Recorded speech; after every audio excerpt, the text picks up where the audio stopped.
Bien, en Efesios 6, del versículo número 10 al versículo número 15, al versículo número 17 el día de hoy, del 10 al 17. Le voy a dar lectura, es así. Por lo demás, hermanos míos, fortaleceos en el Señor y en el poder de su fuerza. Vestíos de toda la armadura de Dios, para que podáis estar firmes contra las asechanzas del diablo. Porque no tenemos lucha contra sangre y carne, sino contra principados, contra potestades, contra los gobernadores de las tinieblas de este siglo, contra huestes espirituales de maldad en las regiones celestes. Por tanto, tomad toda la armadura de Dios para que podáis resistir en el día malo. Y habiendo acabado todo, estad firmes. Estad pues firmes, ceñidos vuestros lomos con la verdad, y vestidos con la coraza de justicia, y calzados los pies con el apresto del Evangelio de la paz. Sobre todo, tomad el escudo de la fe, con que podáis apagar todos los dardos de fuego del maligno. Y tomad el yelmo de la salvación, y la espada del Espíritu, que es la palabra de Dios. Vamos a orar. Padre bendito, te doy muchas gracias por este hermoso tiempo en el cual nos permites escudriñar tu palabra. Gracias, Señor, porque tú permites que estemos reunidos como tu iglesia. Y en esta mañana queremos pedir por los que han estado enfermos, Señor, por aquellos, Padre Santo, que, mi Dios, pues han tenido problemas de salud. Algunos por causa, Señor, de el tiempo, por causa quizás de su trabajo, la exposición, Señor, al frío. Pero, mi Dios, creemos y confiamos de que tú, Señor, los sanarás. Y en el nombre de Jesucristo también pedimos, Señor, que tú sanes y estés, Señor, con aquellos están pasando por alguna enfermedad quizás más crónica, pero que tú, Padre Santo, controles todo lo que está alrededor de sus vidas, aún en aquellas situaciones en las cuales tengan que acudir al médico, a las citas o a las, Padre Santo, procedimientos que se tengan que dar, Señor.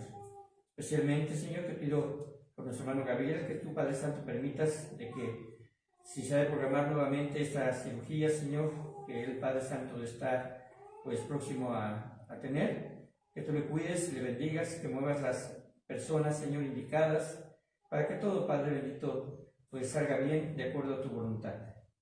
Por nuestra hermana Marisa, que también, Señor, fue operada por sus ojos, te pido que tú estés con ella, que tú también le bendigas. Y por cada uno, Señor, de aquellos, mi Dios, que tuvieron una operación en estos días pasados, como Darío, que tú le sigas cuidando y bendiciendo, que cuides de Elías, Señor, también, y te pido, Padre Santo, de que les ayudes. En el nombre de Cristo Jesús. Amén. Ya hemos prácticamente recorrido todos los elementos. El día de hoy estamos en el versículo número 17, y la semana antepasada vimos acerca de tomar el yelmo de la salvación. Y ahí aparecen precisamente dos elementos. El siguiente es, y la espada del Espíritu. Y es muy específico, ¿verdad? Porque ahí precisamente Pablo dice a qué se refiere con la espada del Espíritu. ¿Cómo termina este versículo? Que es la palabra de Dios. Que es la palabra de Dios. Ustedes, hermanos, hermanas y hermanos, tienen un tesoro invaluable, que es la Biblia. Es un tesoro invaluable, porque en realidad la historia de la Biblia es muy vasta.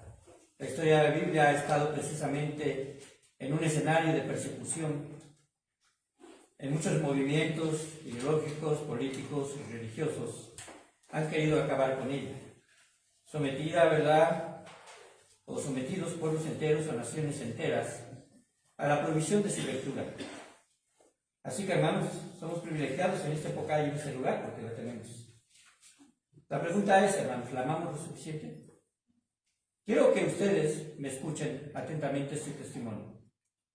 Usted ha oído hablar acerca quizás de la Sociedad Bíblica Unida o las Sociedades Bíblicas Unidas. Usted tiene en sus manos una Biblia y las Sociedades Bíblicas Unidas tuvieron mucho que ver con respecto a esto. Porque también en nuestro país existe precisamente esta institución y prácticamente alrededor del mundo. Y estas instituciones están encargadas de traducir a diferentes idiomas. Y en nuestro país tiene un enfoque especial para precisamente traducir la Biblia a los diferentes dialectos que circundan, ¿verdad?, nuestro territorio. La bendita palabra de Dios. Pero quizás ustedes conozcan cómo surgió este hermoso ministerio de las sociedades bíblicas. Tuvo que surgir en algún lado por primera vez, siendo quizás un movimiento muy pequeño, una institución muy pequeña, pero con un gran, ¿verdad?, impulso y una gran visión. Quiero hablarles acerca del testimonio.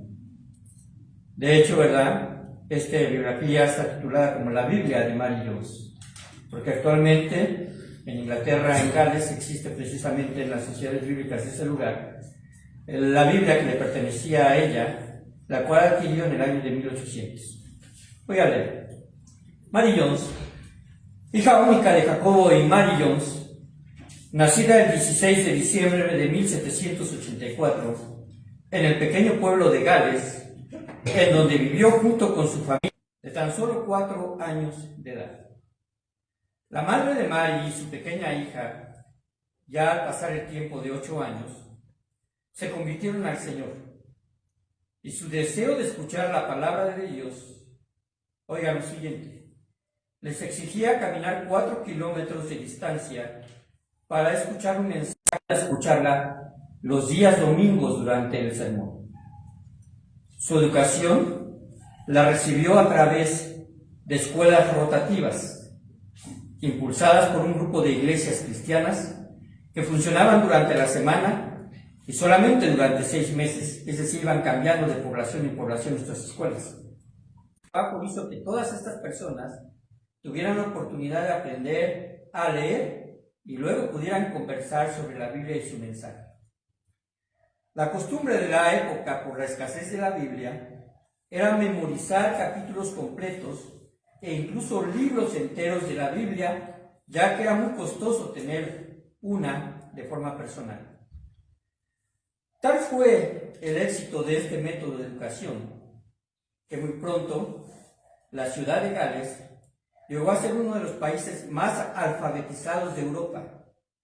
Las escuelas de Jones había resuelto trabajar muy duro a fin de ahorrar y comprar una Biblia en su idioma. El valor de hoy de esa cifra para comprar una Biblia equivaldría aproximadamente cerca de 600 pesos actuales. Para Mary, golpeada por la pobreza, reunir ese dinero representaba un reto gigantesco. Resuelta a conseguir su objetivo, trabajó arduamente y ahorró lo más que pudo semana tras semana, mes tras mes. Criaba gallinas y vendía los huevos y la miel de su colmena de abejas, y además se dedicó a la costura. El tiempo de ahorro para comprar su Biblia se extendió por 4 años. Ella cuenta, y esto aparece en la historia, ¿verdad?, de esta mujer. Un lunes por la mañana iba caminando en medio de un clima tempestuoso hacia una finca ubicada más o menos a 4,5 kilómetros de mi casa. En eso, un hombre en un caballo blanco y usando una capa se acercó a mí y me preguntó hacia dónde me dirigía entre tanta lluvia y viento. Le dije que iba a una finca en donde una mujer tenía una Biblia, que en mi pueblo no había ninguna, y que la señora de la casa me permitía leerla en su sala si me quitaba los zapatos antes de entrar. También le dije que por algún tiempo había estado ahorrando con gran esfuerzo para comprar una Biblia, pero no sabía dónde las vendían. El hombre a caballo resultó ser Charles, ese pastor que impulsó las escuelas rotativas. Él me dijo que fuera a su casa dentro de cierto tiempo, que él estaba esperando Biblias desde Londres y que se las podía comprar a él. Este hombre vivía a 48 kilómetros de distancia de la casa de Mary Jones. A la edad de 16 años, al llegar, recibió 3 Biblias por el precio de una. Esto fue de gran alegría para Mary Jones. Ella regresó y empezó a leer la Biblia a otras mujeres. Y pronto era necesario tener más Biblias. Así que el pastor Charles informó de esta necesidad a las congregaciones de Londres, quienes impulsaron la primera sociedad bíblica para traducir a otros idiomas. La iniciativa impulsó un gran movimiento de alfabetización y un fuerte movimiento contra la trata de esclavos. la visión de las sociedades bíblicas se vio fuertemente afectada por el testimonio ferviente de Mary George y de su amor hacia la palabra de Dios. El tema de hoy tiene que ver con la palabra de Dios. Y esta es una de las muchas historias quizás que deberían impulsarnos, que deberían motivarnos, que nos deberían saber el valor de lo que la Biblia representa para las personas. Porque, hermanos, este hermoso testimonio de vida convertida por la espada del Espíritu, que es la palabra de Dios, nos habla de alguien, ¿verdad?, que entendió lo valioso que es el contenido de estas porciones. Tenemos una Biblia, nosotros en nuestra mano. De hecho, ¿verdad?, tomó tanta importancia que a las hojas de papel se les llama papel Biblia. Anteriormente no eran así de delgaditas. Las Biblias eran compendios bastante grandes porque su papel era mucho más grueso. Las impresiones se tenían que hacer de diferente forma. Pero, hermanos, en Efesios 6:17 dice: tomad la espada del Espíritu, que es la palabra de Dios. Aquí les hago una pregunta. ¿Cuál es la importancia de esta arma en la armadura espiritual precisamente para nosotros? La espada utilizada por los soldados hermanos romanos era conocida, y voy a decirlo en el idioma, ¿verdad?, con el cual se tradujo de la Vulgata Latina, porque me parece también bastante importante. El nombre de la palabra, o como se utilizaba este nombre a esta arma, era gladius, de donde proviene la palabra gladiador. Y, hermanos, un hombre hábil era un arma temible. De hecho, llegó a conocerse como la espada que conquistó el mundo dentro precisamente del ejército romano. Esta arma era afilada por ambos lados, por lo que era letal contra el enemigo cuando ¿verdad?, no tenía su armadura, o incluso llegaba a veces a traspasar, ¿verdad?, en cierta forma, las armaduras que no estaban quizás bien constituidas. Pero la punta era afilada. El mejor ejemplo de cómo usar esta arma del cristiano lo dejó nuestro Señor Jesucristo, porque hablemos precisamente acerca de la tentación de Jesús. Y la frase espada del Espíritu se menciona solo una vez en las Escrituras, en Efesios 6:17. Y esta precisamente espada es la parte de la armadura en la cual les permite tener un ataque ofensivo. Todo lo demás de la armadura, ¿verdad?, espiritual, la armadura de Dios, habla acerca de la defensa. Cómo se podía cubrir la cabeza, el cuerpo, ¿verdad?, cómo se podía cubrir el tórax, la espalda, sus zapatos, ¿verdad?, los cuales permitían tener agilidad en la batalla. Pero en realidad, ¿verdad?, el arma, la espada, es ofensiva tanto como defensiva. Usado para protegerse precisamente del mismo daño o para atacar al enemigo y vencerlo. La pregunta que debemos de tener cada uno de nosotros es: ¿sabemos cómo manejar apropiadamente la espada del Espíritu, que es la palabra de Dios? ¿Lo sabemos cómo manejar? No sé cuántos años tenga usted de cristiano, ni tampoco sé cuánto tiempo tenga de tener una Biblia en sus manos. Yo a la edad de 17 años tuve mi primera Biblia, que desafortunadamente me la robaron, ¿verdad? Una ocasión que me asaltaron. Pero mire, hermanos, la cuestión es esta: ¿cuántas Biblias han pasado por sus manos? Y yo le pregunto esto: ¿sabe localizar rápidamente un texto bíblico? ¿Sabe usar, ¿verdad?, la Biblia de tal forma con destreza que usted sabe los libros de la Biblia? ¿Cuál es el tema central, el personaje central de toda la Biblia, hacia dónde apunta? ¿Cuáles son las directrices que Dios ha dejado en esta escritura para nuestro beneficio? Así que, hermanos, déjenme decirle algo: usted y yo, todo cristiano se encuentra en una batalla espiritual en contra de las fuerzas satánicas. Son fuerzas, ¿verdad? Es una lucha que no es contra sangre y carne, sino contra principados, contra potestades, contra todo lo que precisamente menciona este escenario que está precisamente controlado por Satanás para hacer caer al cristiano o para impedir que los seres humanos lleguen a Cristo.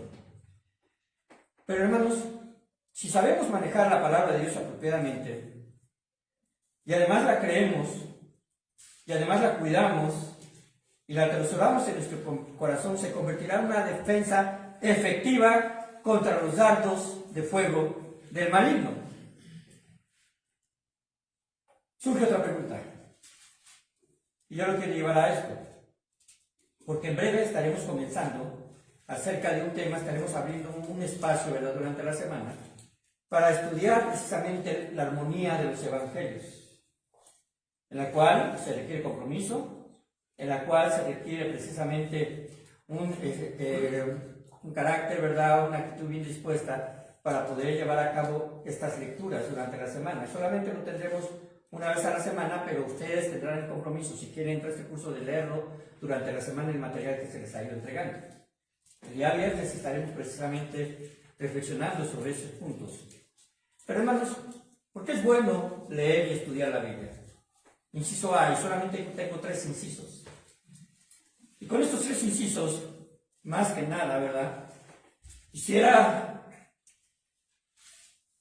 que ustedes abrieran su conciencia, que abrieran también ese deseo y esa hambre por aprender de la Biblia cada día más.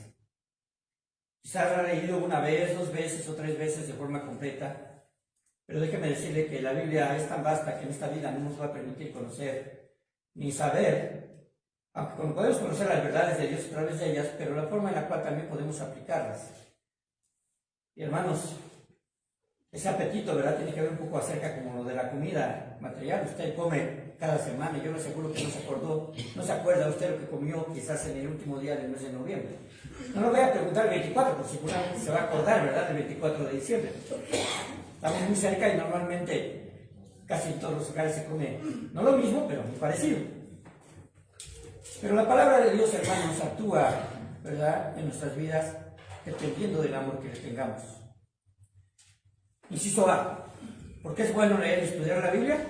Porque nos permite presentarnos delante de Dios como siervos aprobados. Nos permite presentarnos delante de Dios como siervos aprobados.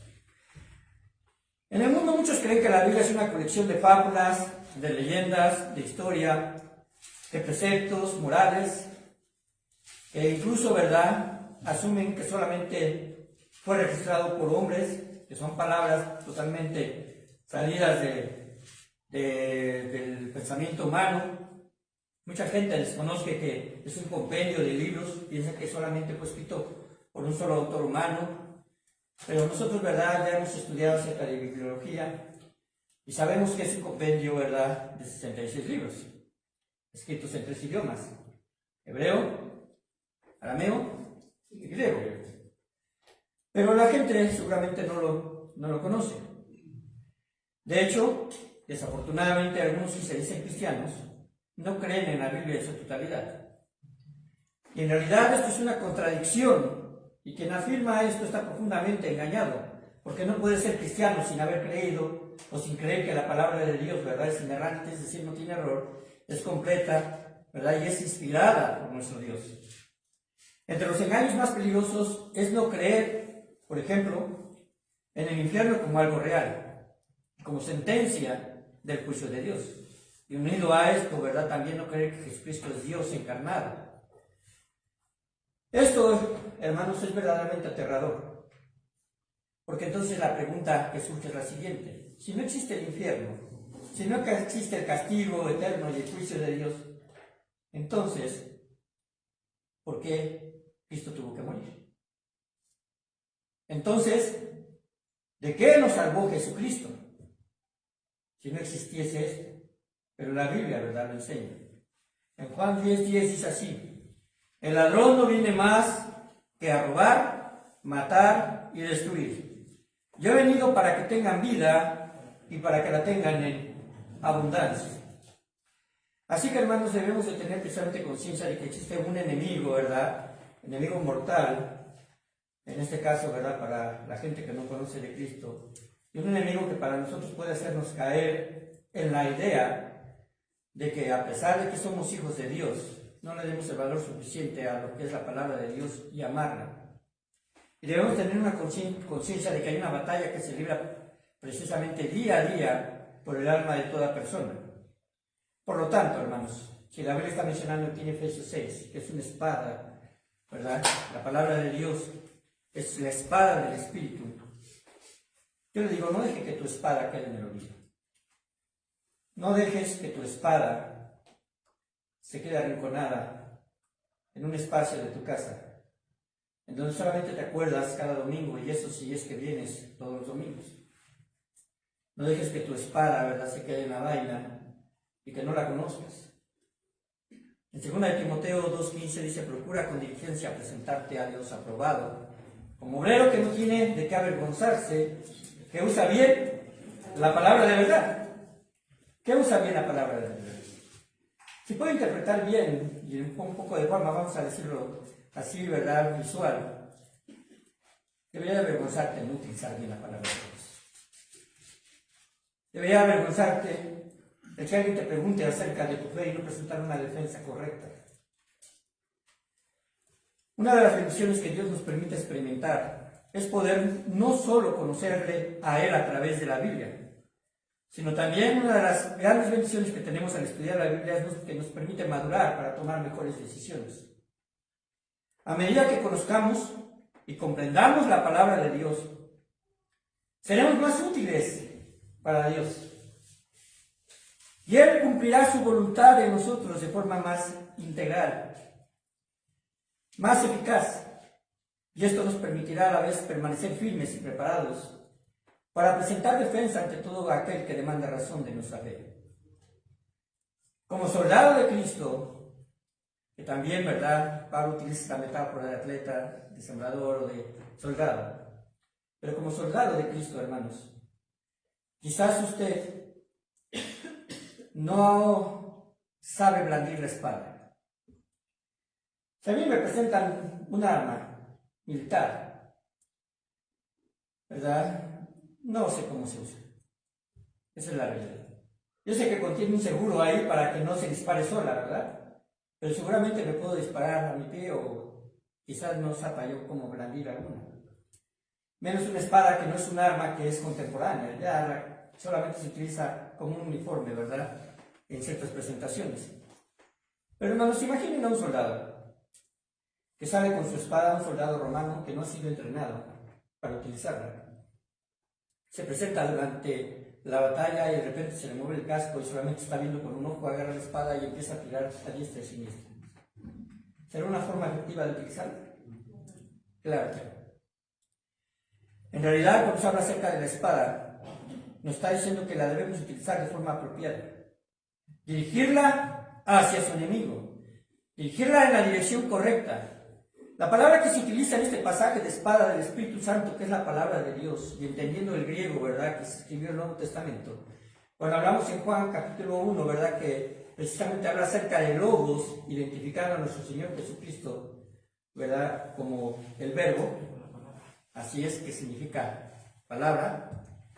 La palabra logos, ¿verdad?, identifica precisamente a nuestro Señor. Es una referencia personal hacia Jesucristo. Pero también se usa para describir la Biblia en su totalidad. Pero la segunda palabra, y que es utilizada precisamente ahí en 2 Timoteo y también en Efesios capítulo número 6, cuando habla acerca de la palabra de Dios, es otra palabra en griego que se escribe, y la voy a deletrear por si está escribiendo, J-R-E-M-A. J-R-E-M-A. La pronunciación, hasta donde he podido verlo, ¿verdad?, constatar, es rema. Esta palabra tiene un significado diferente a logos. Literalmente significa los dichos de Dios. Por ejemplo, procura con diligencia presentarte a Dios aprobado, como obrero que no tiene que avergonzarse, que usa, y que también se puede traducir, que traza bien, y esto que traza bien, es decir, que maneja con precisión la rema de verdad, o la palabra de verdad, o la palabra de Dios. Esto tiene que ver, hermanos, que cuando se refiere, ¿verdad?, en este pasaje, la palabra quiere decir que debe ser intencional, es decir, la correcta aplicación de la palabra de Dios en nuestras vidas.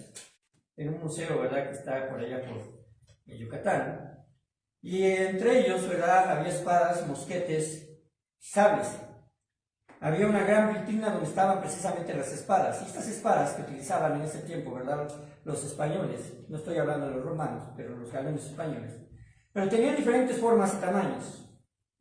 Es decir, esa vitrina podría para nosotros representar y revivir por la palabra de Dios, y nos está hablando acerca de que este es un proceso, el proceso de la salvación, a través del arrepentimiento de las personas, ¿verdad? Y la fe en nuestro Señor Jesucristo. Quiere decir que la gente, así como toda la gente, ¿verdad?, llega a la salvación a través de la obra del Espíritu Santo, pero en la exposición correcta del Evangelio, enfocándose en el arrepentimiento para con Dios, como lo he dicho, y la fe en Cristo. Usted no podrá exponer evangelismos como en el libro de Números. Usted va a tomar quizás, ¿verdad?, un capítulo del libro de Números donde se menciona la familia de tal, y tal, y tal, y tal, engendró tal, y tal, engendró tal, y decirle, bueno, mira, te voy a explicar el Evangelio a través de este pasaje. Será muy complejo, ¿no? Porque precisamente no está abarcando esos aspectos que son necesarios. Entonces el rema quiere decir utilizar la palabra de Dios de forma correcta. Este pasaje es de gran consuelo para los creyentes que han muerto en Cristo. Yo lo creo así, porque en realidad, ¿verdad?, Dios estima la muerte de sus santos. Este profundo amor que Dios tiene por sus hijos.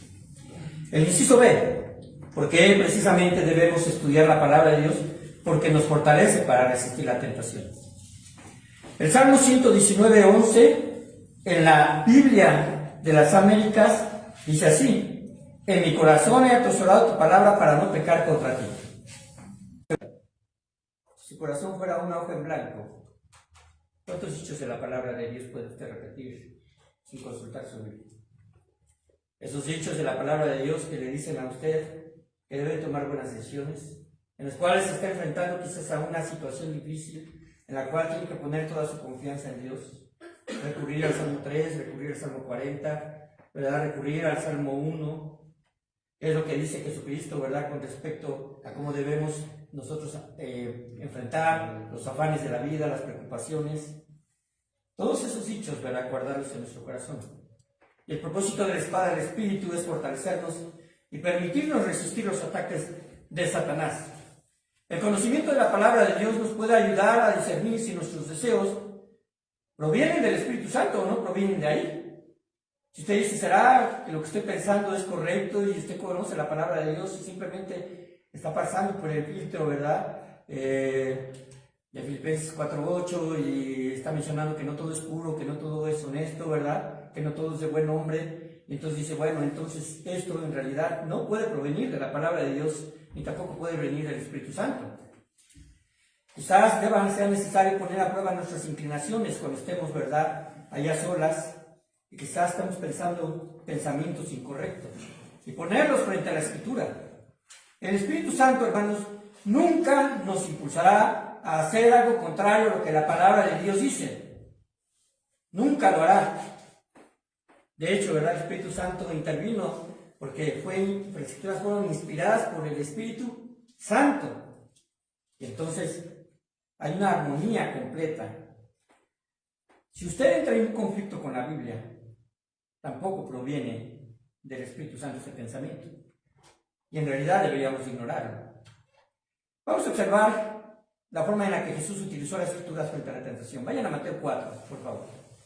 Mateo 4, por favor.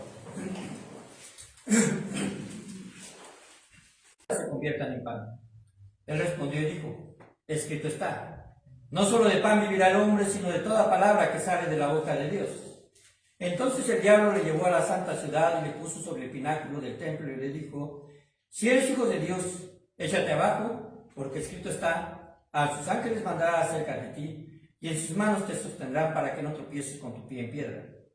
Jesús le dijo, escrito está también, no tentarás al Señor tu Dios, servirás. El diablo entonces le dejó y aquí vinieron ángeles y le servían. Ahora, hermanos, lo que está haciendo aquí Satanás no ha cambiado en realidad a través de la historia con el esquema que él utiliza precisamente para atacar a través de la tentación a los creyentes. Ese esquema está bien definido, así como sucedió con Adán y Eva. Y Satanás es muy astuto, hermanos, y sabe que en la humanidad de Jesús, ¿verdad?, era un proceso, o mejor dicho, sabe que en la humanidad de Jesús era el mismo proceso que utilizó con Eva, como lo acabo de mencionar. La palabra de Dios nos enseña precisamente que todo lo que hay en el mundo, los deseos de la carne, los deseos de los ojos y la vanagloria de la vida, no provienen del Padre, sino del mundo. Y esto precisamente lo conoce Satanás. pero lo utiliza para mal. En realidad, en cada porción que vimos ahorita de Mateo 4, ¿verdad? En la tentación de Jesús, Satanás incluso hace la afirmación porque escrito está. Y podemos saber que Satanás no desconoce la palabra de Dios. Ahora, en realidad, las intenciones como las utiliza son muy diferentes a como realmente deberían de ser, ¿verdad? Así que, hermanos, observemos y rápidamente, voy a tratar de ser dinámico. Observen las tres tentaciones que mencionó Jesús. La primera apeló a una necesidad de la carne, el hambre, porque pasaron 40 días y 40 noches, y entonces dice que tuvo hambre. Y la tentación de Jesús es precisamente, di que estas piedras se conviertan en el pan. Prácticamente el diablo estaba diciendo, tú tienes el poder para convertir las piedras en pan. Tú puedes utilizar esto, ¿verdad? Y precisamente satisfacer esa necesidad. Ahora Jesús tenía hambre. Satanás quería seducirle, pero también llevarlo a obedecerle a él y guiarle a utilizar su poder divino y así a oponerse a la humanidad que había adquirido utilizando su poder a conveniencia personal. Nuestro Señor Jesucristo, hermanos, en los evangelios nos va a encontrar que hizo un milagro para su propia conveniencia, que hizo un milagro, ¿verdad?, utilizando su poder divino para complacer una necesidad personal. En realidad utilizó siempre los milagros como señales de su divinidad, evidenciando que era el Mesías prometido y satisfaciendo necesidades que también el hombre tenía en ese momento, o las mujeres, cualquiera de estos milagros que se hayan realizado, incluso de protección, ¿verdad? Cuando salva ahí a sus discípulos, los apóstoles en la barca, ¿verdad?, y calmando la tempestad. Así que, hermanos, Jesús se defendió también con la palabra de Dios. Dice, escrito está, no solo de pan vivirá el hombre, sino de toda palabra que sale de la boca de Dios. Esto, hermanos, es utilizar de forma correcta la palabra de Dios. Aquí se utiliza precisamente también la palabra rema, cuando significa toda la palabra que sale de la boca de Dios. Todos los dichos que salen de la boca de Dios. Que también quiere decir declaración. Así que se puede traducir, ¿verdad?, precisamente toda declaración que sale de la boca de Dios. La enseñanza bíblica que se aplica precisamente a una situación en específico. La segunda tentación declara que lo lleva el diablo a la santa ciudad y le pone sobre el pináculo del templo en la parte más alta. Y aunque en realidad, ¿verdad?, en nuestro tiempo es muy difícil saber cómo estaba precisamente ese esquema del templo, se tiene por lo menos una imagen muy cercana, ¿verdad?, por el patio exterior, por lo que constituía en realidad el templo y cómo se había sido engrandecido, como les hemos platicado en otras ocasiones, ¿verdad?, las paredes, los muros, ¿verdad?, a través de Herodes el Grande, ¿verdad?, que quiso también hacerlo. Pero el pináculo era la parte más alta del templo. Algunos consideran que era quizás una esquina precisamente de esos grandes muros y que constituía una caída, ¿verdad?, horizontal hacia un lugar que se puede decir un semiacantilado, algunos quizás, no sé, 100 metros, que es suficiente para que un hombre se mate, ¿no? Pero la intención de Satanás precisamente le dice, échate abajo, porque escrito está. A sus ángeles mandará cerca de ti, y en sus manos te soltará para que no tropieces con tu pie en piedra. A diferencia de la primera tentación, ahora Satanás le está diciendo, bueno, si tú no quieres un obrar milagro para ti mismo, entonces que tu Padre te lo obre. Es decir, échate abajo, y Dios tendrá precisamente que mandar a los ángeles para que tu pie no tropiece con piedra alguna. Esta tentación, hermanos, es abrir un deseo incorrecto a través de la vista. Recuerdan que vimos que precisamente es a través de los ojos, los deseos de los ojos. Aquí en este sentido, verá a través de la vista, los deseos de los ojos. Probablemente, hermanos, como le dije, el pináculo del templo estaba en una extensión del muro exterior, en el borde del valle de Cedrón. Ahora, hermanos, cuando Satanás ve que Jesús no obrará un milagro por propia cuenta, apela a que su Padre sea quien lo haga. En cada tentación dice, si eres hijo de Dios. Si eres hijo de Dios, y esto, si eres hijo de Dios, y esto, si eres hijo de Dios, y esto. La pregunta es esto. ¿Satanás tenía un problema de identidad en cuanto a quién era Jesús? No lo tenía. Ni el mismo Jesús tenía ese problema, ¿no? En realidad, Jesús no tenía nada que probarle a nadie, ni a Satanás mismo. Este argumento lo utiliza Satanás de una forma retadora. un dardo de fuego que ataca el orgullo. Hermanos, quizás más de uno de nosotros ha sido atacado con esos dardos de fuego.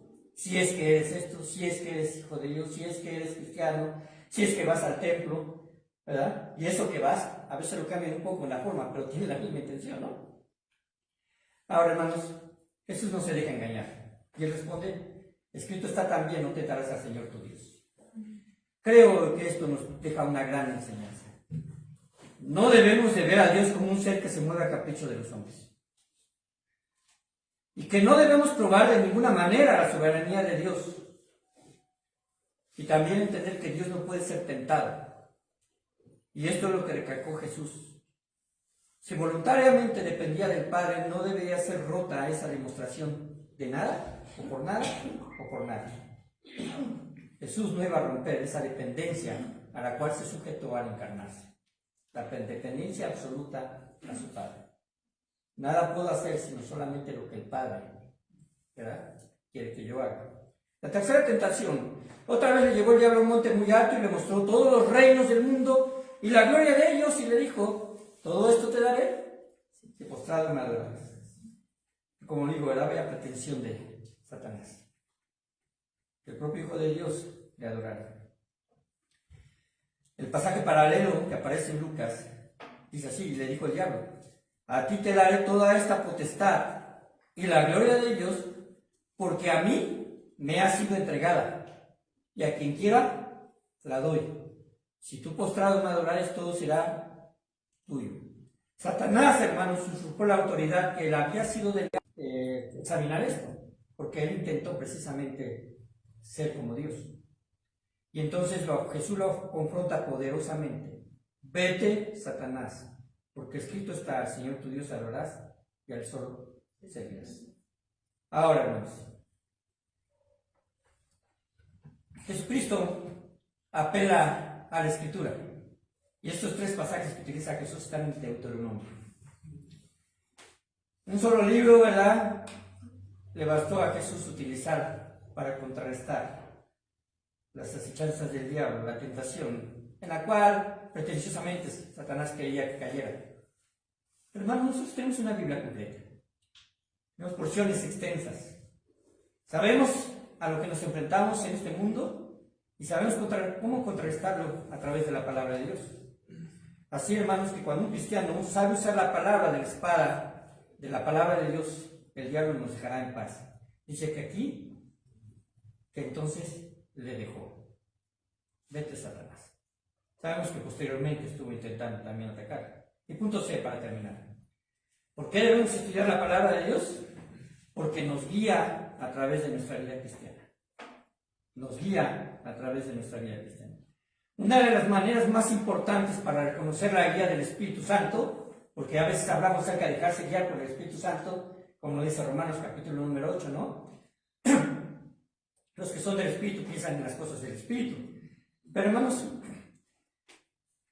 creo que es importante reconocer que la Biblia es la fuente principal de la sabiduría, acerca de cómo debemos de vivir y acerca de lo que Dios quiere de nosotros. Toda la Escritura es inspirada por Dios y útil para enseñar, para redarguir, para corregir, para instruir en justicia, a fin de que el hombre de Dios sea perfecto, enteramente preparado para toda buena obra. Acabo de leer 2 Timoteo 3, 16 y 17. Ahora, cuando usted utiliza la palabra todo o toda, ¿a qué se refiere? Cuando le dice así a sus hijos, me lavas todos los trastes. Hasta los que están en el refrigerador, ¿no? Es todo. No hay espacio para decir que ciertos platos, ¿verdad?, no se lavan. La palabra de Dios nos dice que toda la Escritura es inspirada por Dios, pero es inspirada con un propósito cuando se le dio al hombre esta utilidad de enseñar, de redarguir, de corregir y de instruir en justicia. Ahora, todo esto va a rendir fruto, y el fruto es que el hombre de Dios sea maduro, perfecto, enteramente preparado para toda buena obra. Una persona preparada sin duda ha tenido un maestro, hermanos, porque usted puede llegar a un trabajo y le pueden decir, ¿cuál es tu preparación académica? Y puede decir, bueno, pues no tengo preparación académica.